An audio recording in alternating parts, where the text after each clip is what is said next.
Hello friends, welcome to savage point. நான் உங்கள் ஏஸ்கே. So Madrasi படத்தோட அஃபிஷியல் ட்ரெய்லர் ஃபைனலி ரிலீஸ் ஆயிடுச்சு. என்னடா படத்தோட ரிலீஸ் டேட் கிட்ட நெருங்கிட்டு இருக்கு, இந்த படத்தோட எந்த அப்டேட்ஸும் வரல. முக்கியமாக ட்ரெய்லரு இது மாதிரியான அப்டேட்ஸ்லாம் என்னடா வராமல் அமைதியாக இருக்குது இந்த ஒரு படம் அப்படின்னு சொல்லிட்டுலாம் யோசிச்சுட்டு இருக்கும்போது கரெக்டாக திடீர்னு யாருமே எதிர்பார்க்காத மாதிரி ட்ரெய்லருக்கான அனௌன்ஸ்மெண்ட் ட்ரெய்லர் செம ஃபாஸ்ட்டாக வந்து பார்த்திங்கன்னா ரிலீஸ் பண்ணிட்டாங்க. நிறைய ஹிண்ட்டு இது மாதிரியான விஷயங்கள்லாம் வந்து ட்ரெய்லரில் லைட்டாக இருக்குது. அதெல்லாம் என்னன்றதை இந்த வீடியோவில் நம்ம ஃபுல்லாக பார்த்து தெரிஞ்சுக்கலாம். தென் இது மட்டும் இல்லாமல் லோகா அப்படின்னு சொல்லிட்டு ஒரு மலையாளம் சூப்பர் ஹீரோ ஃபிலிமோட ட்ரெய்லருமே வந்து பார்த்தீங்கன்னா இன்னைக்கு ரிலீஸ் ஆயிருந்தது. அந்த ட்ரெய்லர் செம்மையாக இருந்தது. பட் அதுக்கான பிரேக் டவுன் போட முடியாத சுச்சுவேஷன். பிகாஸ் கண்டிப்பாக வியூஸ் போகாது. ஏன்னா பலருக்கும் அப்படி ஒரு படம் வருதுன்றதே தெரியாது. மேபி இந்த வீடியோவில் நான் மென்ஷன் பண்ணதுக்கப்புறம் தான் தெரிய வந்திருக்கும்னு நான் நினைக்கிறேன். அதனால் நிறைய பேர் இந்த ட்ரெய்லர் பிரேக் டவுனுக்கு இன்ட்ரெஸ்ட் காட்ட மாட்டீங்களோ அப்படின்றனால தான் அந்த பிரேக் டவுன் அவங்க தொடலை. கண்டிப்பாக படத்தை பற்றி நம்ம நிறைய விஷயங்கள் படம் ரிலீஸ் ஆனதுக்கப்புறம் நிச்சயமாக பேசலாம். பட் நல்ல ட்ரெய்லர் செக் பண்ணி பாருங்கள்.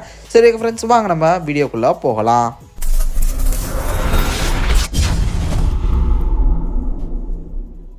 ஸோ மதராசி படத்தோட ட்ரெய்லர் எப்படி இருக்குது அப்படின்னு கேட்டிங்கன்னா அன்பிரடிக்டபுளாக இருக்குது. லிட்ரலி அதுதான் உண்மை. இப்போ ரீசெண்ட் டைம்ஸில் ஏஆர் முருகதாஸ் சாரோட இன்டர்வியூஸை எடுத்து பார்த்தா கூட ஹைப்பு தேவைதான் சார், ஆனால் வந்து இந்த படத்துக்கு தேவையில்லாத ஹைப்பை ஏற்றிடக்கூடாதுன்னு பயமாகவும் இருக்குது இப்போ இருக்க காலகட்டத்தை யோசிச்சு பார்க்கும்போது. அதனால் இந்த படத்துக்கு தேவையான ஹைப்பை மட்டும் கொடுத்து இந்த படத்தை எப்படியாவது அவங்கக்கிட்ட கொண்டு போய் சேர்த்துடணும் அப்படின்னு சொல்லிட்டு ஏஆர் முருகதாஸ் சாரே வந்து பார்த்திங்கன்னா இப்போ ரீசெண்ட் இன்டர்வியூஸில் வந்து சொல்லியிருக்காரு. எக்ஸ்ட்ராடினரியான படமோ சிம்பிளான படமோ அவங்களுக்கு தேவையில்லாத ஹைப்பை ஒருவேளை கொடுத்து அதை வந்து நம்ம ஒரு பிலோ ஆவரேஜ் ஃபிலிமாக அவங்களுக்கு மாற்றிடக்கூடாதுன்ற ஒரு முடிவை மேபி எடுத்துட்டாங்க போல். அதனால் நிறைய விஷயங்கள் வந்து பார்த்திங்கன்னா அமுக்கியே வாசிச்சிருக்காங்க. ஸோ நிறைய விஷயங்கள் ரிவீல் பண்ணலை. இந்த ஒரு படம் எதை நோக்கி போகும் அப்படின்றதெல்லாம் வந்து பார்த்தீங்கன்னா கிளியராக எக்ஸ்பிளைன் பண்ணலை. ட்ரெய்லரில் நிறைய விஷயங்கள் ரிவீலே பண்ணல. பட் ஓரளவு காமிச்சிருக்கக்கூடிய விஷயங்களை வச்சு இந்த படத்தோட கதை என்னவா இருக்கலாம் அப்படின்னு சொல்லிட்டு நம்ம பார்க்கலாம்.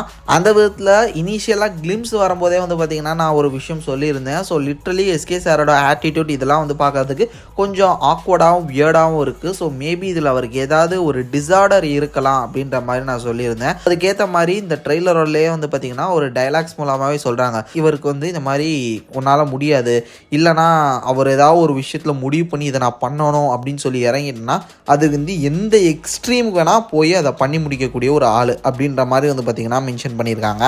தென் இது மட்டும் இல்லாமல் கிடைச்ச ரூமர்ஸ் படி வந்து பார்த்திங்கன்னா இவர் வந்து ஒரு எக்ஸ் காப் இல்லைனா அன்ஃபிட் காப் அப்படின்னு சொல்லிட்டு போலீஸ்லேருந்து வெளியே வந்த ஒரு ஆள் அப்படின்ற மாதிரி சொல்கிறாங்க.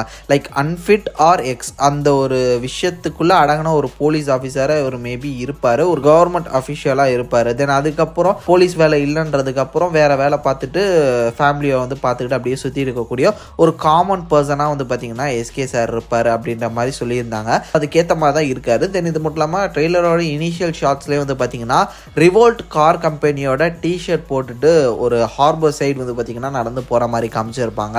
மேபி ரிவோல்ட் அந்த கார் கம்பெனியில் அங்கே ஏதாவது ஒரு ஒர்க் பண்ணிட்டு இருக்கக்கூடிய ஒரு பர்சனாக மேபி படத்தில் காட்டலாம். தென் இது மட்டும் இல்லாமல் படமே ஹார்பர் பேஸில் தான் நடக்குதுன்ற காரணத்தினால அந்த இடத்துலேருந்து அப்படியே ஒரு லிங்க் ஆகிறதுக்கான வாய்ப்பும் இருக்குது. லைக் இந்த காரை இம்போர்ட் எக்ஸ்போர்ட் பண்ணக்கூடிய இடத்துல இருந்துக்கிட்டு இங்கே வேறு ஹார்பரில் நடக்கக்கூடிய ஒரு சில கிரைம்ஸும் இவர் வந்து லிங்க் பண்ண வாய்ப்பு இருக்கும்னு எனக்கு தோணுது. இந்த படத்தில் எது முக்கியமான ஒரு ஸ்டோரி பிளாட்டாக எதை வச்சு இந்த கதை நகரப்போகுது அப்படின்னு சொல்லிட்டு வந்து பார்த்தீங்கன்னா இப்போதைக்கு ட்ரெய்லரில் ரிவீல் பண்ணது வந்து பார்த்தீங்கன்னா இல்லீகல் கன்ஸ் அண்ட் வெப்பன்ஸ் ஒரு குரூப் வந்து ட்ரான்ஸ்ஃபர் பண்ண ட்ரை பண்ணுறாங்க. அதுவும் ஒரு குரூப், ஒரு போலீஸ் குரூப் வந்து பார்த்தீங்கன்னா அதை பிடிச்சி தடுத்து நிறுத்தணும் அப்படின்ட்டு போராடுறாங்க. Maybe illegal guns, weapons, drugs, so இது மாதிரி ஏதாவது ஒரு விஷயத்த வந்து கடத்தக்கூடிய வேலையை செய்கிற வில்லன் குரூப்பில் வந்து பார்த்தீங்கன்னா விடியோ ஜமால் அண்ட் ரோஸ் அவங்க 2 பேர் இருக்காங்க அப்படின்னு நான் நினைக்கிறேன்.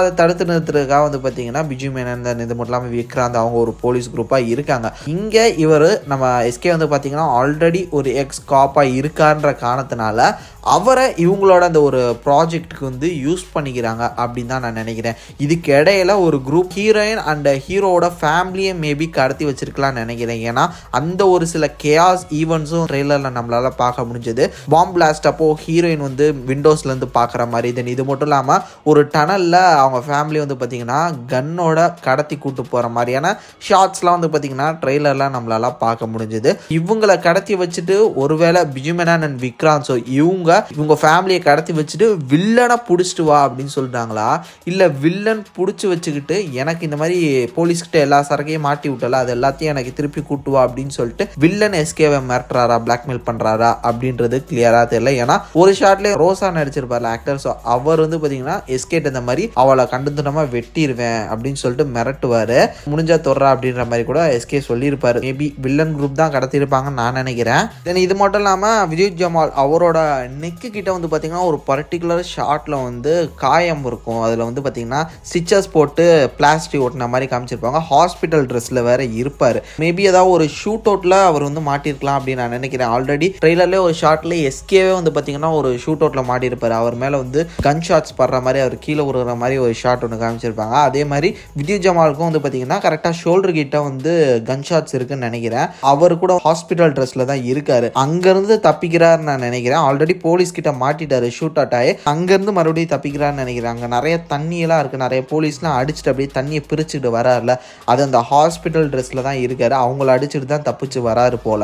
இப்படி இந்த சீன்ஸ்லாம் வந்து பார்த்தீங்கன்னா இதுக்கடுத்து இங்கே வருது, இதுக்கடுத்து அங்கே வருதுன்னு நம்மளால் லிங்க் தான் பண்ண முடியுது. பட் நிறைய விஷயங்கள் வந்து பார்த்தீங்கன்னா ரிவீல் பண்ண முடியல. ஏன்னா அவ்வளோ தெளிவாக வந்து பார்த்தீங்கன்னா ட்ரெய்லரை கொடுக்கல. அது வந்து ஒரு வெல் எக்ஸிக்யூட்டட் தான் நான் சொல்லுவேன். ஸோ கண்டிப்பாக இந்த டைமுக்கு இப்படி ப்ரெசென்ட் பண்ணாதான் இங்கே வந்து பிஸ்னஸ் பண்ண முடியும் அப்படின்ற மாதிரி ஆயிடுச்சு. ஏன்னா வந்து ஏதாவது ஒரு சில விஷயங்களை போட்டால் அது எக்ஸ்ட்ரீமாக பேசுகிறதுக்கு, எக்ஸ்ட்ரீமாக ஹைப்பாக வரதுக்கு இங்கே ஆடியன்ஸ் இருக்காங்கன்னும் போது டெஃபினட்டாக ப்ரொடக்ஷன் ஹவுஸ் அண்ட் டேரக்டர்ஸும் என்ன பண்ணுவாங்க, நிறைய விஷயங்கள் ரிவீல் பண்ணலை. அதுவும் பெட்டர் தான் நான் நினைக்கிறேன். இந்த ட்ரெய்லரை பார்த்தாலே ஒரு ஐடியா வரும். அதை வச்சு போனாலே வந்து பார்த்தீங்கன்னா மேபி இந்த படம் வந்து சாட்டிஸ்ஃபைடாக ஒரு ஃபிலிமாக இருக்கும்னு நான் நினைக்கிறேன். எனக்கு தெரிஞ்சு இதுதான் நடக்க வாய்ப்பு இருக்குது. லைக் இந்த குரூப் ஏதோ ஒரு இல்லீகலான விஷயத்தை கடத்துறாங்க, அதை தடுத்து நிறுத்துறதுக்கு அந்த இடத்துல இருக்கக்கூடிய ஏதோ ஒரு விதத்தில் சம்மந்தப்பட்டு எஸ்கே வந்து பார்த்தீங்கன்னா நீ எக்ஸ்காப்பாகவும் இருந்திருக்கு, அதன் காரணமாக எனக்கு இந்த மாதிரி ஹெல்ப் பண்ணு அப்படின்னு சொல்லிட்டு போலீஸ் குரூப் வந்து பார்த்தீங்கன்னா இந்த விஷயத்துக்குள்ளே இறக்கி விடுறாங்க. அப்படி போன அவர் அந்த விஷயத்தில் சக்ஸஸ்ஃபுல்லாக முடிச்சுட்டு வெளியே வந்தாரா, அவரோட ஃபேமிலி இதெல்லாம் காப்பாற்றினாரா அப்படின்றத வச்சு தான் இருக்க போகுது அப்படின்னு நான் நினைக்கிறேன். மட்டும் இல்லாமல் படத்தில் நிறைய ஹிண்ட்டு வேறு, லைக் துப்பாக்கி எவன் கையில் இருந்தாலும் சரி வில்லன் நான் தான்டா அப்படின்னு சொல்லிட்டு டைலாக் வேறு. ஆல்ரெடி துப்பாக்கி கை கொடுத்ததே வந்து பார்த்திங்கன்னா பல பிரச்சனைகள் போயிட்டுருக்கு.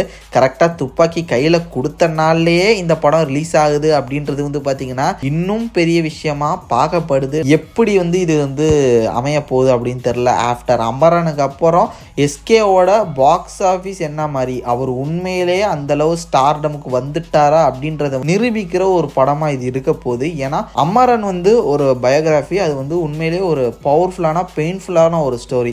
அது வந்து எல்லாரும் பார்க்க வேண்டிய ஒரு படம்ன்றனால மேபி சிம்பத்தியாக எமோஷ்னலாக அந்த படம் வந்து எல்லாராலும் பார்க்கப்பட்டு ஒரு பிளாக் பஸ்டாக மாறி இருக்கலாம் அப்படின்னு சொல்லிட்டு ஆல்ரெடி பல பேச்சுவார்த்தைகள் இருந்தது. தென் இது மட்டும் இல்லாமல் ரிலீஸ் ஆனது திவாலியை ஒட்டி. இதன் காரணமாக அந்த டைமில் எந்த பெரிய படமும் வரலான்றனால அந்த 300 crore அமரன் படம் போச்சு. பட் ஒரு ஆக்டராக எஸ்கே இதை பண்ணுவாரா அப்படின்றத நிரூபிக்கிற ஒரு படம், ஒரு கமர்ஷியல் படமாக மதராசி வருது. இதில் தான் அவரோட பொட்டென்ஷியல் தெரிய போகுது அப்படின்னு பலரும் எதிர்பார்த்துக்கிட்டு இருக்காங்க. பொறுத்திருந்து பார்ப்போம். உண்மையிலேயே துப்பாக்கி வந்து ஒர்த்தாக இருக்கா, இல்லைனா கொடுத்த துப்பாக்கி வேஸ்ட்டாக போயிடுச்சா அப்படின்றத வந்து September 5 சேம் டேல நம்ம பார்க்க போகிறோம். ஸோ நீங்கள் என்ன நினைக்கிறீங்க, மறக்காமல் உங்களோட தாட்ஸ் அண்ட் வியூஸாக கமெண்ட் செக்ஷனில் மென்ஷன் பண்ணுங்கள். சரி ஓகே ஃப்ரெண்ட்ஸ், இதே மாதிரி தொடர்ந்து நிறைய இன்ட்ரெஸ்டிங்கான வீடியோஸ் பார்க்குறதுக்கு மறக்காமல் நம்ம சாவேஜ் பாயிண்ட்ஸ் எல்லாம் சப்ஸ்கிரைப் பண்ணி அந்த பெல் ஐகானை ப்ரெஸ் பண்ணிக்கோங்க. அடுத்த இன்ட்ரெஸ்டிங்கான வீடியோலாம் நாளைக்கு உங்களை மீட் பண்ணுற வரையும் tata bye bye, take care from A Square.